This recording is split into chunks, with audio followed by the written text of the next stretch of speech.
a little spin on a really classic soup, Italian wedding casserole, based on Italian wedding soup, has meatballs, veggies, tons of flavor, and of course, pasta. I started by putting bow tie pasta in to cook. I want to make sure it's all stirred together. So ideally, by the time the sauce is all ready, the noodles will be too. I'm going to stir the veggies. I've got carrots, celery, onions, and oregano, and I'm sauteing them in butter. I'm going to crank up the heat. I'm going to cook the veggies for just a few minutes until they're soft and sweaty. That's a really good description for me. That's what happens when you turn 50. You get soft and sweaty. I thought that was going to be a really big hit, and it wasn't. Great job. Thank you. Note number one. Yeah, delayed laughter is not okay. Okay, so I'm just going to stir the veggies until they're starting to get soft. It'll just take a few minutes. Please don't leave me. Okay, the veggies are looking good. They're very buttery. They're looking really scrumptious. So, I am going to sprinkle some flour over the veggies, just about 3 tablespoons or so. And this is going to help thicken the sauce. I love Italian wedding soup, but I thought it would be so fun to turn it into a casserole. And honestly, that's my favorite way to cook. You take one of your favorite recipes and you put a spin on it. In fact, I think an Italian wedding pizza would be amazing. It's too late to pivot at this point, but I'll put that on my list for later. So I stirred the flour into the veggies, and I'm going to pour an entire carton, which is 4 cups, of chicken stock. You can use veggie stock, anything you want. Okay, and then I'm going to add some salt and pepper. This is a very simple soup. It doesn't get too thick. I'm just going to stir it around and let the flour do its magic. Give me 2 minutes.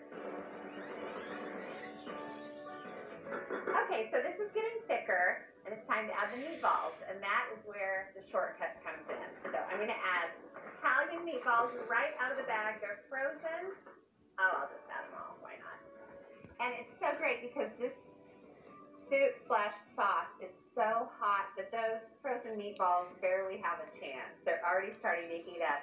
So this all is starting to make sense at this point, don't you think? Mm-hmm. I think so too. So I'm going to grab the pasta because it is ready to go. And since this is a casserole, the good thing is you don't have to cook the pasta until it's totally done. You can kind of take it out of the water when it's still got a nice bite to it. All right? Coming in, Paige? Yeah. Don't miss this.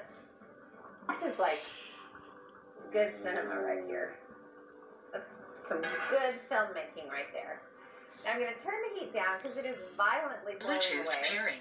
Now, instead of escarole, which I actually couldn't find, I'm just using kale, which is a great substitute because it doesn't wilt like spinach does.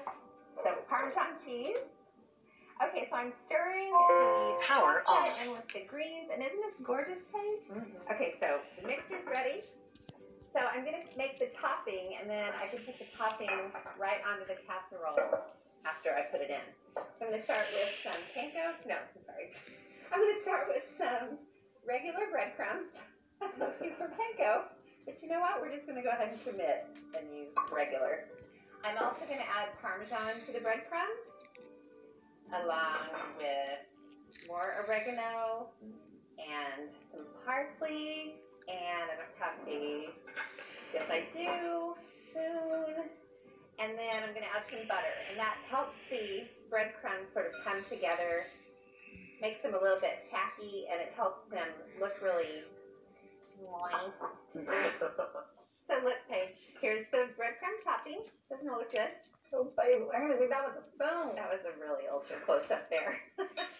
Okay, so now comes the exciting part. Watch this, kids. How gorgeous is this?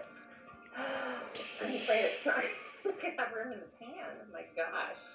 Oh my word. Okay, so now I'm going to take the breadcrumbs. Ready?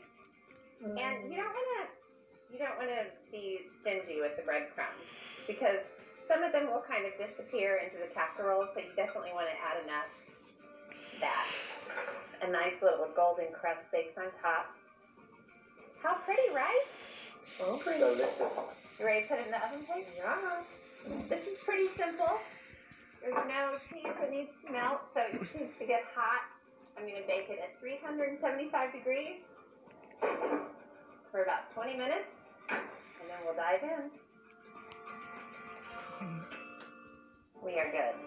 Look at this. I pulled it out of the oven. It's been resting for about 10 minutes, which just kind of lets everything calm down and become one with one another.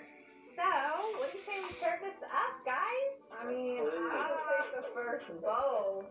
Cheers. You guys to gonna share? the Italian wedding casserole. For our wedding. Maybe we'll serve this Yeah. at your wedding. The amount of times I've heard weddings. That was fun.